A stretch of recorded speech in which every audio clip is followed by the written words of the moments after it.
شروع کرتا ہوں اللہ کے نام سے جو بڑا مہربان اور نہایت رحم کرنے والا ہے۔ اللہ تعالیٰ اپنے جن بندوں سے پیار فرماتے ہیں ان کی نشانیاں نبی کریم صلی اللہ علیہ وآلہ وسلم نے ذکر فرما دی ہیں۔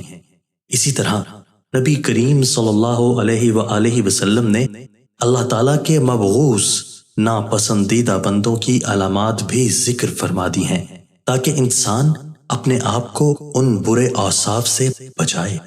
حضرت ابو ذر غفاری رضی اللہ تعالیٰ عنہ سے روایت ہے کہ نبی کریم صلی اللہ علیہ وآلہ وسلم نے فرمایا، 3 طرح کے لوگوں سے اللہ تعالیٰ محبت جبکہ باقی 3 طرح کے لوگوں سے اللہ تعالیٰ نفرت فرماتے ہیں۔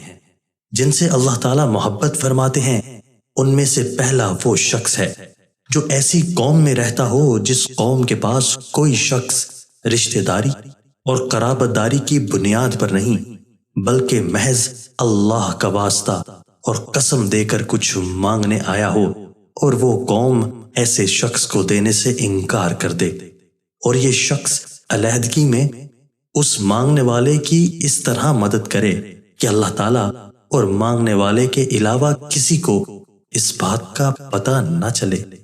دوسرا وہ شخص جو کسی ایسے قافلے میں شریک سفر ہو کہ وہ قافلے والے سفر کی تھکاوٹ کی وجہ سے رات کو سو جائیں، اور یہ شخص اللہ کی طرف متوجہ ہو کر آہوزاری اور کلام اللہ کی تلاوت میں مشغول ہو جائے۔ تیسرا وہ شخص جو ایسے لشکر میں شامل ہو جس کو میدان کارساز میں شکست ہو گئی ہو، لیکن یہ شخص بھاگنے کے بجائے سینہ سپر ہو کر آگے بڑھے، یا تو قتل کر دیا جائے یا پھر فتح و نصرت اس کے قدم چوم لے۔ نبی کریم صلی اللہ علیہ وآلہ وسلم نے فرمایا، 3 طرح کے لوگوں سے اللہ تعالیٰ نفرت کا معاملہ فرماتے ہیں۔ پہلا وہ شخص ہے جو بوڑھا ہو جائے پھر بھی زنا کرے۔ دوسرا وہ شخص جو فقیر اور تنگ دست ہو پھر بھی تکبر کرے، اور تیسرا وہ شخص جو مالدار ہو لیکن دوسروں پر ظلم کرے۔ پہلا مبعوث تو وہ شخص ہے جو بوڑھا ہونے کے باوجود زناکاری کا مرتکب ہو۔ دوسرا مبعوث وہ بندہ ہے جو تنگ دست ہو پھر بھی تکبر کرے۔ قرآن و سنت میں متکبر شخص کے بارے میں بہت سخت وعیدیں مذکور ہیں۔ تکبر کرنا ویسے ہی بہت بڑا گناہ ہے، لیکن ایسا شخص جس کے پاس اسباب تکبر بھی نہیں وہ بھی تکبر کرے تو اللہ رب العزت کی نگاہ میں قابل نفرت بن جاتا ہے۔ حضرت عبداللہ بن مسعود رضی اللہ تعالیٰ عنہ سے روایت ہے کہ رسول اللہ صلی اللہ علیہ وآلہ وسلم نے فرمایا، مفہوم وہ بندہ جنت میں داخل نہیں ہوگا جس کے دل میں رائی کے دانے کے برابر تکبر ہوگا۔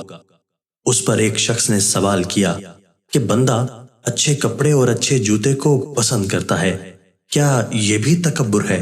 آپ صلی اللہ علیہ وآلہ وسلم نے جواب دیا کہ نہیں، اللہ جمیل ہیں اور حسن و جمال کو پسند فرماتے ہیں۔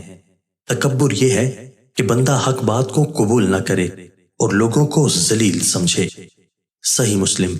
رسول اللہ صلی اللہ علیہ وآلہ وسلم نے تکبر کا علاج یہ بتلایا ہے کہ بندہ سلام کرنے میں پہل کرے۔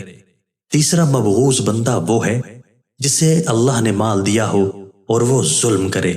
جو بندہ مالدار ہونے کے باوجود ظلم کرتا ہے وہ اللہ کے ہاں قابل نفرت ہے، کیونکہ مال کا مل جانا محض اللہ کی عطا سے ہے۔